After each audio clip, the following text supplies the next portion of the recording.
Indonesia adalah rumah bagi berbagai suku, budaya, dan agama. Di tengah keberagaman itu, kita dipersatukan oleh nilai yang sama, yaitu saling menghormati dan hidup berdampingan dalam damai. Setiap agama memiliki cara ibadah, ajaran, dan nilai-nilai kehidupan yang berbeda. Namun, di balik semua perbedaan itu, terdapat tujuan yang sama, yaitu mengajarkan kebaikan, kasih sayang, serta hubungan manusia dengan Tuhan dan sesamanya. Melalui perjalanan ini, kami mencoba melihat lebih dekat bagaimana keberagaman itu hidup di tengah masyarakat. Karena memahami perbedaan bukan berarti harus menjadi sama, tetapi belajar untuk saling menghargai. Masjid Jami Al-Baitul Amin, Jember. Perjalanan kami dimulai dari masjid ini, tempat ibadah umat muslim.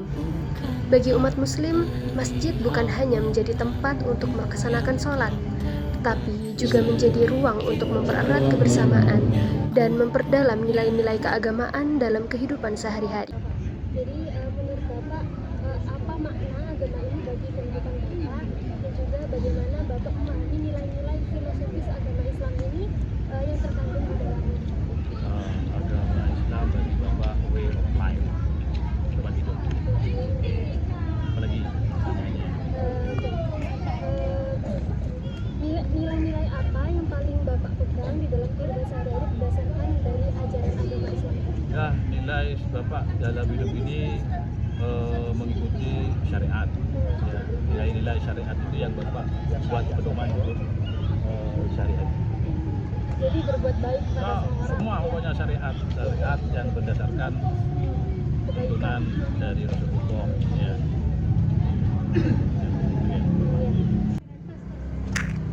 Gereja Paroki Santo Yusuf Jember, tempat umat Katolik berkumpul untuk berdoa dan mempererat iman. Disinilah kami belajar tentang pentingnya kasih, pengampunan, dan kepedulian terhadap sesama.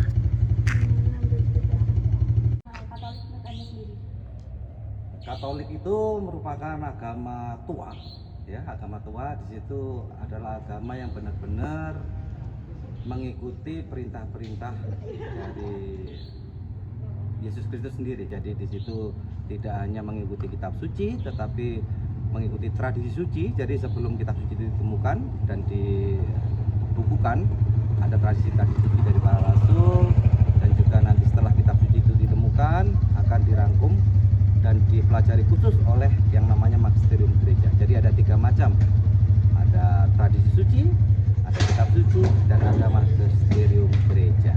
Seperti itu untuk Katolik. Untuk tata cara beribadahnya sendiri itu bagaimana? Ya. Untuk ibadah di Katolik itu kita menamakannya itu misa. Yang paling utama itu misa. Misa itu merupakan salah satu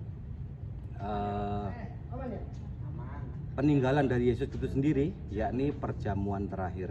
Dalam misa itu ada sakramen yang khusus, itu adalah perjamuan terakhir yang selalu kita rayakan minimal 1 minggu sekali. Setiap hari ada. Jadi setiap hari kita harus merayakan yang namanya Ekaristi Kudus itu, tetapi minimal umat itu 1 minggu sekali. Seperti itu. Yang tidak ada pada agama Kristen yang lain. Perjalanan kami berlanjut pada gereja Kristen yang berada di Jalan Karimata, Sumbersari, Kota Jember. Gereja Kristen Jawi Wetan, sebuah tempat di mana doa, pujian, dan harapan dipanjatkan bersama. Bukan hanya menjadi tempat ibadah, gereja juga menjadi ruang untuk mempererat persaudaraan dan menumbuhkan kasih terhadap sesama. Melalui perjalanan ini, kami menyadari bahwa setiap keyakinan memiliki caranya sendiri dalam mengajarkan kebaikan.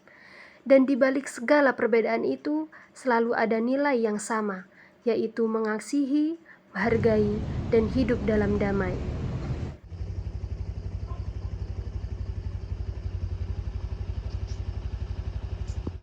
Langkah kami kemudian membawa kami menuju Vihara Dhamma Metta, tempat yang menghadirkan suasana tenang di tengah hiruk-pikuk kehidupan. Di tempat ini, kami belajar bahwa ketenangan bukan hanya tentang diam, tetapi juga tentang bagaimana manusia mampu mengenal dirinya sendiri dan menebarkan kasih kepada sesama. Setiap sudut vihara seolah mengajarkan bahwa perbedaan tidak harus dipertentangkan. Justru dengan hati yang damai, manusia dapat hidup berdampingan, saling menghormati, dan menciptakan keharmonisan dalam keberagaman.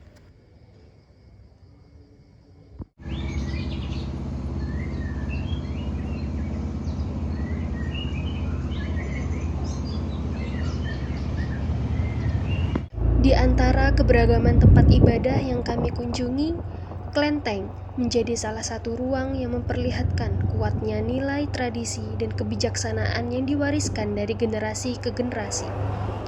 Di tengah suasana yang hikmat dan penuh ketenangan, kami melihat bagaimana nilai penghormatan, kebajikan, dan keharmonisan tetap hidup dalam kehidupan umat Konghucu.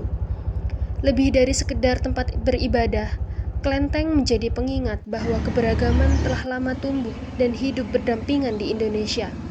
Dari tempat ini, kami belajar bahwa perbedaan bukanlah alasan untuk menjaga jarak, melainkan kesempatan untuk saling mengenal dan memahami satu sama lain.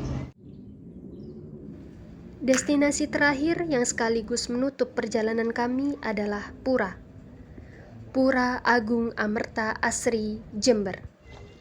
Tempat ibadah umat Hindu yang syarat akan nilai spiritual dan keharmonisan. Di tengah suasana yang hikmat, kami melihat bagaimana hubungan antara manusia, alam, dan Tuhannya dijaga dalam sebuah keseimbangan yang penuh makna. Keindahan pura tidak hanya terletak pada bangunannya, tetapi juga pada nilai-nilai yang hidup di dalamnya. Sebuah pengingat bahwa keberagaman adalah bagian dari kehidupan, dan dengan saling menghormati, perbedaan justru dapat menjadi jembatan yang mempererat persaudaraan.